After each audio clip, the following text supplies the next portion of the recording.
সব হিন্দু ঘরে ধ্বজ লাগাতে হবে, একদম সেপারেট করে দাও এখানকার এই সব জিহাদি মৌলবাদীদের সাথে আমাদের হিন্দুদের। আমরা কোনোদিনই ভাবিনি ধর্ম নিয়ে আমাদের বিভাজন করতে হবে। আমার বাড়ির পাশে একটা মুসলিম বাড়ি রয়েছে বলে তার বাড়িতে আমি যেতে পারবো না, তার সঙ্গে কথা বলতে পারবো না, সেটা তো আমি করতে পারি না, তাই না? আপনারাই বলুন না ভাই, আমরা ছোটবেলা থেকে তার সঙ্গে খেলে আসছি, হেঁটে আসছি, তার সঙ্গে স্কুল যাই ভাই। আমরা যে কাজকর্মগুলো করি অফিসে হোক কিংবা নর্মাল কলেজে যে একসঙ্গে যাই ভাই, সেখানে সবাই থাকে, হিন্দু মুসলিম সমস্ত সম্প্রদায়ের লোক থাকে। সেখানে গিয়ে আমরা বিভাজন করব, আমরা একসঙ্গে বসবো না, আমাদের বন্ধু বান্ধবের সঙ্গে কথা বলবো না? ভাই কোন জগতে বাস করু তুই? সত্যি তোর মাথা গেছে। সবাই বলে না মির্জাফর, সত্যি তুই মির্জাফর। এক কথা, তুই তো প্রধানমন্ত্রী বা মুখ্যমন্ত্রী হবার লোভে দলত্যাগ করেছিস, তাতে আমাদের কোনো যায় আসে না ভাই, তোর পার্সোনাল ব্যাপার, তুই কি করবি কি না করবি। তুই এখানে এসে আমাদের বোঝাচ্ছিস আমরা কি করব কি না করব। সব হিন্দু ঘরে ধ্বজ লাগাতে হবে, কাল সকালের মধ্যে সব হিন্দু ঘরে ধ্বজ উঠবে। হ্যাঁ, আমরা হিন্দু বাড়ির সন্তান, তো কি হয়েছে? মানে আমাদের বাড়িতে আলাদা করে ঝান্ডা লাগাতে হবে, না হলে কেউ বুঝতে পারবে না। একদম সেপারেট করে দাও এখানকার এই সব জিহাদি মৌলবাদীদের সাথে আমাদের হিন্দুদের। আমরা হিন্দু বাড়ির সন্তান, না হলে কেউ বুঝবে না। সব দলমত নির্বিশেষে সব বাড়িতে সমস্ত জায়গায় ভালো সিসিটিভি নিয়ে এসো, উঁচুতে নিচুতে যত টাকা লাগে আমি দেবো। ভাই সিসিটিভি ক্যামেরা লাগাতে হবে কেন? সিসিটিভি ক্যামেরা লাগাতে কেন হবে?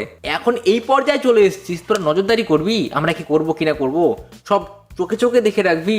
সব সিসিটিভি আমার এমএলএ অফিসে চিপ থাকবে। ভাই আমাদের নজরবন্দি করে রাখবি। আমি শুধু ভাবছি, এই যারা ভাবছেন এই বিজেপি সরকারকে নিয়ে আসবেন, বিজেপিকে ভোট দিবেন, তারা ভেবে দেখুন ভবিষ্যতে কি অবস্থা করবে এরা। এখন থেকে যা শুরু করেছে বিভাজন, ধর্মীয় বিভাজন করছে, মানে ধর্মীয় বিভাজন নিয়ে রাজনীতি করছে, ভবিষ্যতে কি দাঙ্গাবাজ হয়ে উঠবে এরা। একদম সেপারেট করে দাও এখানকার এই সব জিহাদি মৌলবাদীদের সাথে আমাদের হিন্দুদের। আমার একটা বন্ধু আছে, সে মুসলিম, আমার কোনো দুঃখ নেই বলতে। হ্যাঁ মুসলিম, আমার একটা বন্ধু আছে, সে মুসলিম। তাহলে আপনার কথায়, আপনাদের কথাতে আমি আমার বন্ধুকে বাদ দিয়ে দেবো। আমার বন্ধুকে বলো, বন্ধু তুই চলে যা, তোর আমার লাগবে না, তুই মুসলিম বাড়ির ছেলে, তোর সঙ্গে আমার বন্ধুত্ব করলে পার্টি রেগে যাবে। এটাই বলতে চাইছো নাকি দাদা? এটাই তো বলতে চাইছো? সালা সারা বছর একসঙ্গে হেঁটে আসছি, একসঙ্গে কথা বলে আসছি ভাই, একই পাতায় খেয়ে আসছি, আর তোর কথাতে আমি তা ছেড়ে দেবো? পুলিশের নাম এখন মমতা পুলিশ, জামাতি পুলিশ, জামাতি পুলিশ। এই ব্যক্তির মুসলিমের উপরে কেন এত ভাই রাগ? ভাই পুলিশকে এখন বলছে জামাতি পুলিশ, মানে কোনো পুলিশ যদি মুসলমান নাও হয়ে থাকে তাও বলবে জামাতি পুলিশ। তোরা বিভাজনটা কেন করছিস? বিভাজন করে কি তোদের কিছু ফায়দা আছে?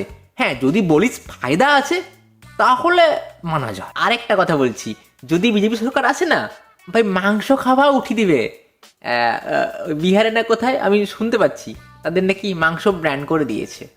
ভবিষ্যতে কদিন পরে হয়তো দেখতে আমাদের পশ্চিমবঙ্গেও লাগু করে দিয়েছে, মাংস খাওয়া চলবে না, মাংস খেলে যদি ধরা পড়ে যায় ভাই 1000 টাকা জরিমানা। আমি অপরাধ করেছি, প্রতি বছর ফেরত যাই, আমি একটা হাঁপানি রুগী, কুত্তার মতো ঘুরছি। এই যে চোখের জলের মূল্য কে দেবে আপনারা বলুন তো? বিজেপিকেই দিতে হবে ভাই, এই চোখের জলের মূল্য বিজেপিকেই দিতে হবে। একটা বয়স্ক লোক, সে কোনো দলের নেতা নয়, কোনো দলের সমর্থনও নয়, তাকে যদি এরকম হয়রানির শিকার হয়ে থাকতে হয়। আমরা সাধারণ মানুষ, আমরা কোনো পার্টির নেতা নয়, কোনো নয়, কুকুরের মতো ঘুরছি, চাল নেই, খাওয়া নেই। মানুষ কতটা কষ্ট পেলে এরকম কান্না করে করে কথাগুলো বলতে পারে আপনারা ভাবুন। আরে আমি নিজেকেই বলছি, আমি এতদিন আমাদের পশ্চিমবঙ্গে রয়েছি, আমি ভোট দিয়ে প্রধানমন্ত্রী সিলেকশন করেছি, প্রধানমন্ত্রীকে একটা জায়গায় বসিয়েছি। আমাকে যদি বলা হয় তুমি দেশের নাগরিক নয়, তাহলে তুমি মেনে নেব? আমি ওকে এটা মানতে পারছি? আপনারাই বলুন। আপনারা প্রধানমন্ত্রী নির্বাচন করেছেন ভোট দিয়ে, আবার আপনাদেরই এখন বলা হচ্ছে তোমরা দেশের নাগরিক নয়। 2002 আছে, 2025 আছে, সবে আছে, পৌরসভা, লোকসভা, বিধানসভা সবেতে ভোট দেওয়া হয়।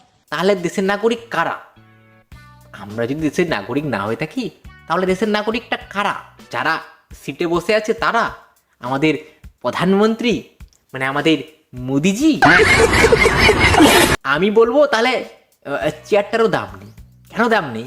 আমরা যদি দেশের নাগরিকটা যদি না হয়ে থাকি, তাহলে আপনাকে তো আমরা প্রধানমন্ত্রী করেছি, তাহলে আপনি প্রধানমন্ত্রীর সিটে আছেন কি করে?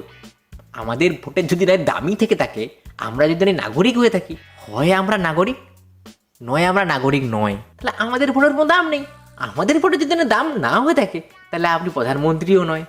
আপনি আগে ঠিক করুন, আপনি প্রধানমন্ত্রী না আমরা নাগরিক।